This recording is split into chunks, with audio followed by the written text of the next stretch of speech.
الجانب العسكري أو غيره. أكو أمور 5 أتمنى أن تؤخذ بنظر الاعتبار، وأن يكون هناك عقلانية في التصرف مع هذه الأمور بحكمة وبحنكة، حتى نتفادى أن لا تسقط مدينة الموصل مرة ثانية وثالثة ورابعة بيد داعش. هناك مناطق مرشحة للانفجار أو حتى للسقوط مرة ثانية. قول يا الله، صلى على نبيك. ما عندنا شباب بعد، ما عندنا شباب، ما عندنا شباب. تفضل استاذي. والله ما اريد اجاملك، اريد اخلي الحقيقه امامك واتمنى ان تسمعني. يعني اذا انا كنت غلطان صلحني، ما عندي مشكله. عندنا 5 مناطق قابله للانفجار. اتمنى ان الحكومه ان تكون لديها عقلانيه في التصرف من جوانب اللي ذكرها الاستاذ عبد الرحمن. هذه الجوانب الضروريه بهذه المناطق ال5. عندنا اول شيء عندنا قضاء سنجار، منذ اكثر من سنه ونصف محرر قضاء سنجار، ولحد الآن هناك الكثير من المشاكل بين العرب واليزيدية، ووجود منظمات إرهابية البككة وغيرها والواي بي جي، وكذلك هناك مشاكل ما بين الأكراد والأيزيدية وغيرهم.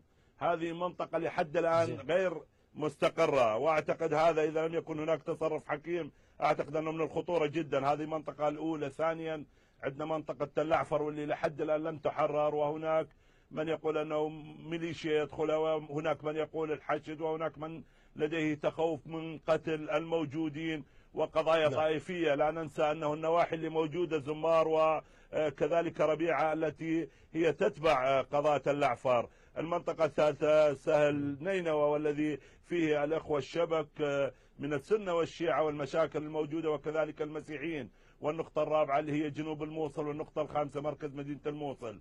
هذه المناطق ال5 يجب أن يكون هناك مد لجسور الثقة من قبل الحكومة المركزية. مركز مدينة الموصل شكو، يعني هاي كل هالمناطق افتهمتها تكون دقيقة، اكو خطورة بيها، بس مركز مدينة الموصل شكو. شنو المشكلة فيه؟ مركز مدينة الموصل هو الخطورة الأكبر والأعم. أعطيك أبسط مثل. هسه حاليا اللي جاي يسووه اخواننا في جنوب الموصل بانه يطردون عوائل الدواعش الذين كانوا سببا في قتل ابنائهم. هؤلاء من ترحلوا وين ذهبوا؟ ذهبوا الى مدينه الموصل، واصبحوا حاضنه جديده لداعش في داخل مدينه الموصل. وكذلك المرحلين من اهالي مدينه الموصل من المسيحيين. بس استاذ زهير اسف للمقاطعه، بس وضح لي هذه النقطه.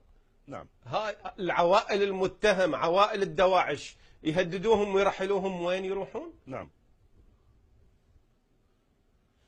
استاذ، انا كعضو مجلس قضاء الموصل لي 8 سنوات، وقبل اسبوعين اتخذنا قرار في مجلس قضاء الموصل لكون لدينا الكثير من المختارين واعضاء الضبط القضائي، وتصلنا المعلومات بانه هؤلاء المرحلين من عوائل الدواعش في جنوب الموصل جاي يدخلون في داخل مدينة الموصل في المركز، ويضيعون، يتيهون، يذوبون في داخل الأحياء، وليس هناك مراكز مثل قبل للمعلومات وتثبيت المعلومات. ولهذا بدت هذه الأمور الآن تكون مبهمة.